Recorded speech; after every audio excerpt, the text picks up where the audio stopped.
Alright, so let's check out this 2020 iMac. So we do have new features, highly appreciated 1080p web camera, new microphones, and there's a new one right behind the screen on the top. True tone display, and also available the nano textured glass, which I don't have. Faster upgraded SD card reader. And also you can upgrade to 10 gigabit Ethernet. This new 2020 iMac actually feels really good and a lot more fluid. So my experience is going to be from a 17 to a 20 model. So True Tone actually made a difference for me, or at least that I can tell. And just the screen overall seems more pleasant on the 2020 iMac. Now one thing that's not as great is the 2020 is a little bit louder on the fans and it just runs hotter. And that probably has to do with all that processing speed from the 10 core processor. So even though it's not doing anything right now, the fans are running and they're always running, and if it starts processing they start running faster, which this one also rams up the fans, but I normally never hear it unless I'm actually rendering, which is kind of interesting and shows that it's definitely time for the iMac to be upgraded because it has way too much power for its cooling capacity. But going from the 17 to the 20 is quite a big difference, and it is felt through the whole experience, especially when it comes to editing. Render times are literally 3 times faster, or maybe even more than that.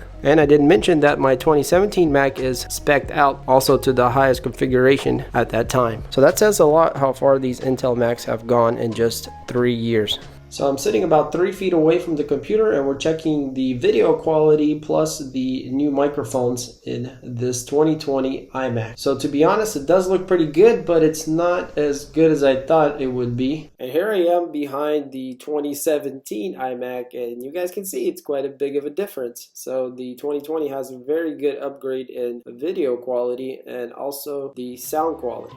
Alright guys, so I'm talking through the microphones on the Mac. So let's do a little quick Cinebench test. Towards the end, we're still at 100% with 155 degrees. And this is our results, 5,019 points. So I'm going to run it again back to back, and temperatures are stable, and our new score is 5,048. So let's go ahead and run the test on the 2017 iMac. And you guys can see the temperature is much lower. So finished with 135 degrees, and the score is 2,045. So yeah, you can see it's a huge difference. So I went ahead and did another run, and the heat went up to 140, and we got even a lower score of 2028.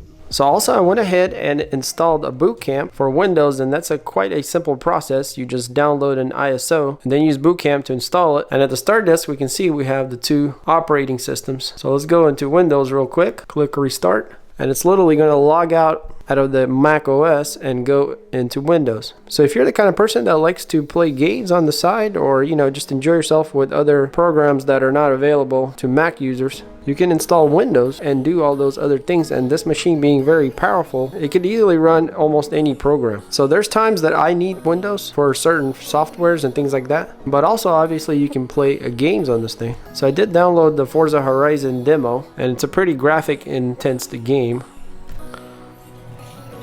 And as you guys can see, it runs really nice here. So let me go ahead and just load it up real quick. I guess let's click continue.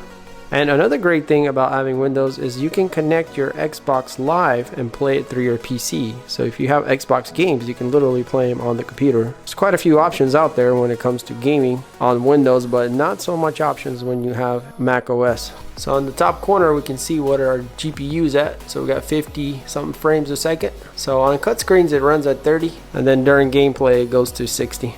But yeah, because of this 5K display, the Mac is a beautiful machine to play on. So if you like driving simulators, you could connect a steering wheel also to the system. I guess I'm live, ready to go here, do some keyboard driving. But yeah, you can see as I'm driving, our frames per second are staying pretty good. I would say it's about mid 50s average, so not bad. So if we go into settings, video, you guys can see I got everything set to max. So we're really pushing this iMac to the limit, or at least with this game, and it's doing a great job, honestly. Everything looks super detailed. Let me go ahead here and stop and show you guys. But yeah, you can see kind of maybe the dynamic range. It's a really pleasant experience. So gaming could be really fun also on this type of a computer, while still having all the benefits of having a Mac OS operating system. So let's go ahead and test the audio speakers underneath the Mac and compare it to the older Mac, because the new one should be a bit better. So I'm going to use the Zoom H1 in to record, and we're going to play the same song on both iMacs. All right, let's go.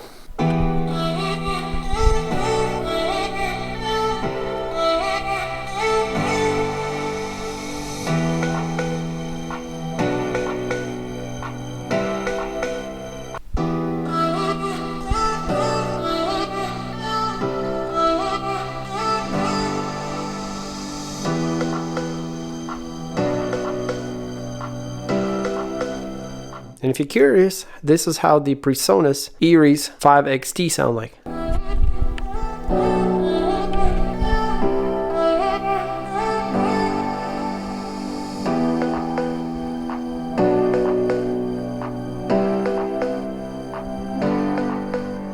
And also guys, I want to mention that whenever I installed the aftermarket RAM together with the Apple RAM that was in there, which is only 4 gigs each of 8 gigs total, it was not compatible together. So even though it showed me 72 GB memory, the clock speed was 2100 or something like that. So once I removed the Apple ones, the clock speed went back up. So I'm not sure if they're just not compatible or you're not supposed to mix them that way. But what I'm going to do eventually anyways is I'm going to buy 2 more 32s and have a total of 128.